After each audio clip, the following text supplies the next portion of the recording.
હવે આપ દીવ જિલ્લાનો સમાચાર પત્ર સાંભળશો, જેના લેખિકા છે ભારતી રાવલ. દીવ ભારતીય જનતા પાર્ટી દ્વારા દીવના નગરપાલિકા વિસ્તાર તથા ગ્રામીણ વિસ્તારમાં તિરંગા યાત્રાને ભવ્ય આયોજન થયું હતું. આ તિરંગા યાત્રામાં બીજેપી હોદ્દેદારો, કાર્યકર્તાઓ, ચૂંટાયેલા પ્રતિનિધિઓ, ગ્રામજનો વગેરે જોડાયા હતા. આ તિરંગા યાત્રા ઓપરેશન સિંદૂરની ભવ્ય સફળતાને લઈ યોજાઈ હતી. આ તિરંગા યાત્રા દીવના મુખ્ય માર્ગો પરથી પસાર થઈ હતી.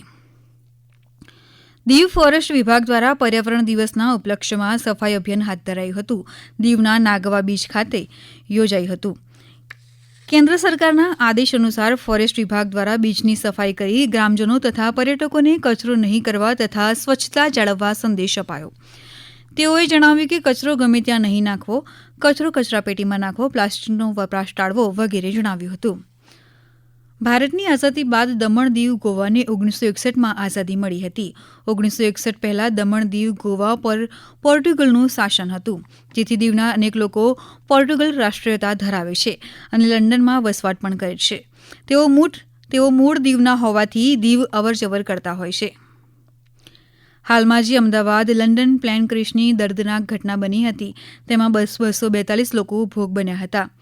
તેમાં 241 મૃત્યુ પામ્યા હતા, જ્યારે એકનો ચમત્કારિક બચાવ થયો હતો. આ પ્લેનમાં દીવના કુલ 15 લોકો પણ મુસાફરી કરી રહ્યા હતા, જેમાંથી 14 લોકો મૃત્યુ પામ્યા હતા, જ્યારે એક વ્યક્તિ વિશ્વાસ રમેશનો ચમત્કારિક બચાવ થયો હતો. આ ઘટનામાં જીવ ગુમાવનાર લોકોના પરિવારજનોએ સમાચાર મળતા અને દીવ પ્રશાસન દ્વારા 14 લોકોની મૃત્યુની પુષ્ટિ કરતા વાતાવરણ ગમગીન બન્યું હતું. આ તમામ પરિવાર ગહેરા શોકમાં ડૂબી જતા દીવ ભારતીય જનતા પાર્ટી દમણ, દીવ, દાદરા નગર હવેલી અને લક્ષદ્વીપના પ્રશાસક પ્રફુલ્લ પટેલે દીવ આવી આ પરિવારોની મુલાકાત કરી સાંત્વના આપી હતી. અમદાવાદ સિવિલ હોસ્પિટલમાંથી ડીએનએ મેચ કર્યા બાદ મૃતદેહ સોંપવામાં આવ્યા હતા. દીવ પ્રશાસન દ્વારા તેમના પરિવારને સોંપી દેવામાં આવ્યા હતા. 14 લોકોના પરિવારોએ તેમના સ્વજનોને ન માખી અંતિમ વિદાય આપી હતી.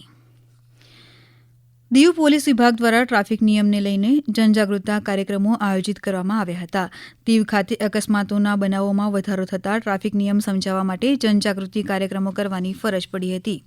ટ્રાફિક નિયમને લઈ લોકોમાં જાગૃતતા આવે તે માટે નગરપાલિકા વિસ્તાર તથા ગ્રામીણ વિસ્તારમાં વિવિધ કાર્યક્રમોનું આયોજન થયું હતું, જેમાં બાઇક રેલી, જે દીવના મુખ્ય માર્ગો પરથી ફરી લોકોને ટ્રાફિક નિયમોના પાલન કરવા સૂત્રોચ્ચાર કર્યા હતા.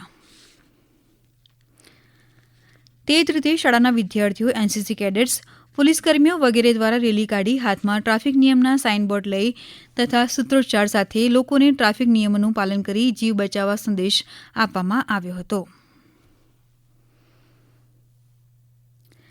દીવ પોલીસ વિભાગ દ્વારા હેલ્મેટને લઈ અભિયાન ચલાવવામાં આવ્યું.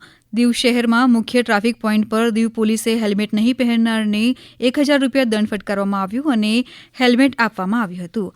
આ હેલ્મેટ દીવ હોટેલ એસોસિએશન તથા પોલીસ વિભાગના સંયુક્ત ઉપક્રમે નિઃશુલ્ક વિતરણ કરવામાં આવ્યા હતા.